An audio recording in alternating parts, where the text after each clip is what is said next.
আজ আমরা এই ভিডিওর মাধ্যমে দেখে নেব কতটা সহজে খুবই টেস্টি একটি রেসিপি আলুর পরোটা বানিয়ে নেওয়া যায়। এর জন্য আমি এখানে প্রথমে নিয়ে নিয়েছি 1 বাটি ময়দা আর 1 বাটি আটা। আপনি কটা পরোটা বানাবেন সেই অনুযায়ী আটা বা ময়দা বুঝে নিয়ে নেবেন।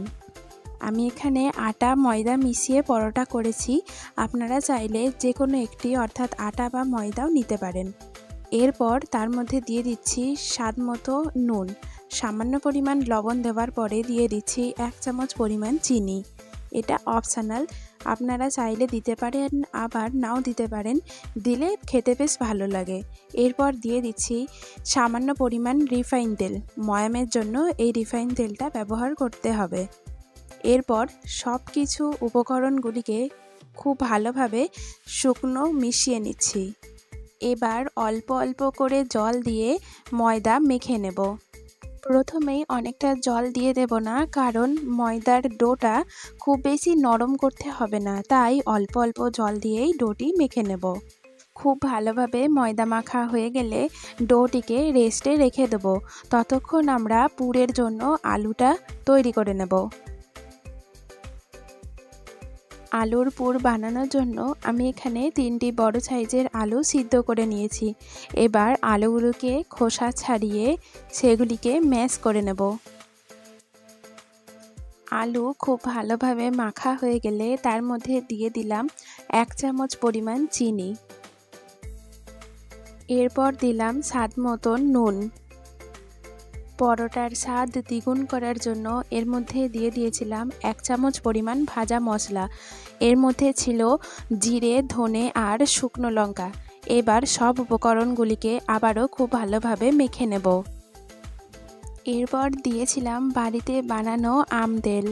আপনারা চাইলে এটি নাও দিতে পারেন, আবার যে কোনো আচার দিতে পারেন, দেখবেন খেতে খুব ভালো লাগবে। আবারও সব কিছু খুব ভালোভাবে একসাথে মেখে নিলেই রেডি আমাদের পরোটার পুর। পুর রেডি হয়ে গেছে, এবার লেচিটা বানিয়ে নেব। এর জন্য রেস্টে রাখা ময়দার ডোটিকে আরেকবার ভালোভাবে মেখে নিচ্ছি। এরপর সেখান থেকে বড় বড় করে লেচি কেটে নেব। প্রথমে সব লেচিগুলো বানিয়ে নেব, তারপর একে একে লেচিতে পুর ভরব।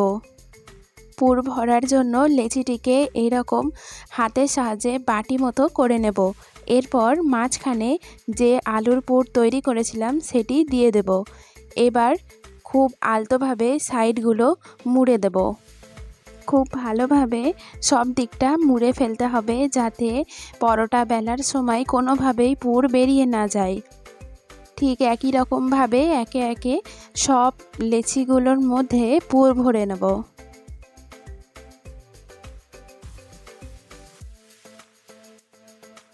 সব লেচিতে পুর ভরা হয়ে গেলে একে একে বেলে নেব। খুব আলতো হাতে সাদা তেল দিয়ে পরোটাগুলো বেলে নেব। একটু মোটা করেই বেলতে হবে পরোটাগুলো, যাতে পুর কোনোভাবেই বাইরে বেরিয়ে না আসে।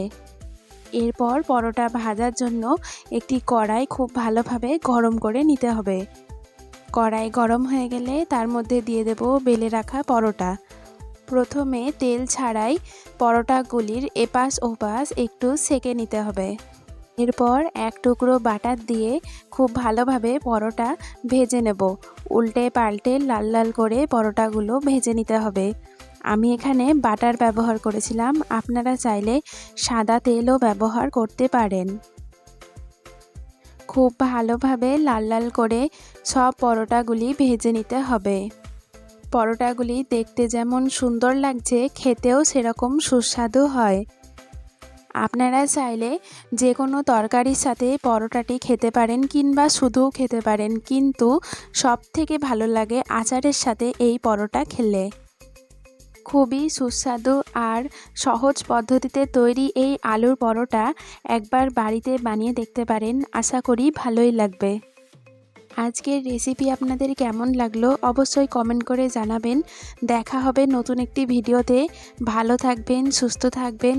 আজ এতটুকুই।